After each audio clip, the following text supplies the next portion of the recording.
Hi hello నమస్తే అందరు ఎలా ఉన్నారు? Welcome back to Q life media.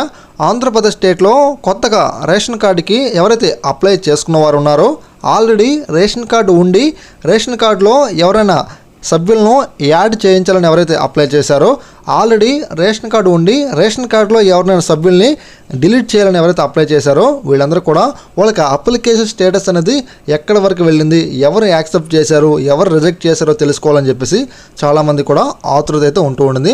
మనం ప్రతిసారి కూడా స్టేటస్ చెక్ చేసుకోవడం కోసం సచివాలయానికి అయితే మనమైతే వెళ్ళలేం. ఇలాంటి సిచ్యువేషన్లో సింపుల్గా మన యొక్క మొబైల్లోనే మనం మన యొక్క అప్లికేషన్ స్టేటస్ మనమైతే చెక్ చేసుకోవచ్చు.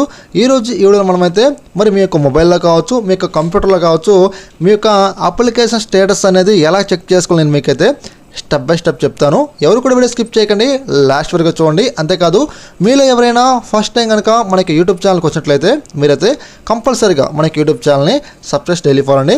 ఫస్ట్ ఆఫ్ ఆల్ మీరు ఏం చేస్తారంటే మన వీడియో కింద డిస్క్రిప్షన్లో నేను ఒక లింక్ అయితే ప్రొవైడ్ చేశాను, vswsonline.ap.gov.in అనే లింకు.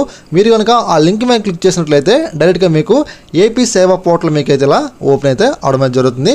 సో మీకు ఇబ్బందిగా అనిపించినట్లయితే ఇక్కడ మీరు చెప్పాను చూడండి, ఇక్కడ vswsonline.ap.gov.in అని చెప్పేసి ఇలా మీరు టైప్ చేయండి. లేదంటే మన వీడియో కింద డిస్క్రిప్షన్ లింక్ ఇచ్చాను, దాని మీద క్లిక్ చేయడం ద్వారా మీరు నేరుగా వెబ్సైట్లోకి రావచ్చు అనమాట.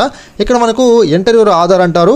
మీకు ఆధార్ కార్డు నెంబర్ మీరు మీ ఫ్యామిలీ మెంబర్స్లో ఎంతమంది ఉన్నారో వాళ్ళకి ఆధార్ కార్డు నెంబర్ మనం ఎంటర్ చేసి అప్లికేషన్ స్టేటస్ మనం చెక్ చేసుకోవచ్చు రైస్ కార్డు సంబంధించి. తర్వాత మనకు ఏపీ సేవా సర్టిఫికేట్ అండి, దానికి సంబంధించి మనం నెంబర్ ఎంటర్ చేసుకోవడం మనం అయితే స్టేటస్ చెక్ చేసుకోవచ్చు.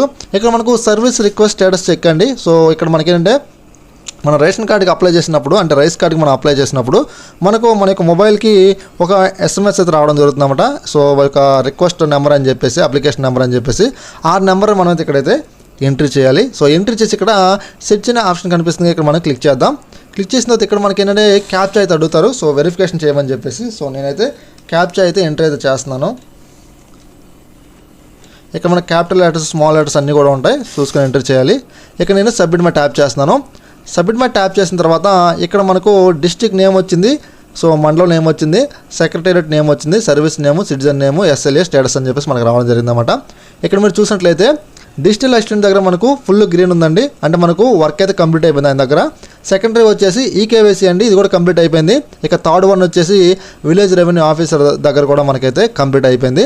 ఇక మనకు తహసీల్దార్ అండి, తహసీల్దార్ దగ్గర కూడా మనకు ప్రాసెసింగ్ అయితే కంప్లీట్ అయితే అయిపోవడం జరిగింది. ఇక్కడ మనకు ఫైనల్గా స్టేటస్ చెక్ చేసినట్లయితే digitally signed and pending for card issuance అని చెప్పేసి మనకు రావడం జరిగింది అన్నమాట. అంటే వెరిఫికేషన్ మొత్తం కంప్లీట్ అయిపోయింది. సో ప్రస్తుతం మనకు కార్డు యొక్క వాళ్ళు ఏంటంటే ఇష్యూ చేయాలన్నమాట, కార్డు ప్రింటింగ్ ప్రాసెసింగ్ ఉందన్నమాట. సో ఇలా మనం సింపుల్గా మన యొక్క స్టేటస్ మనమైతే చెక్ చేసుకోవచ్చు.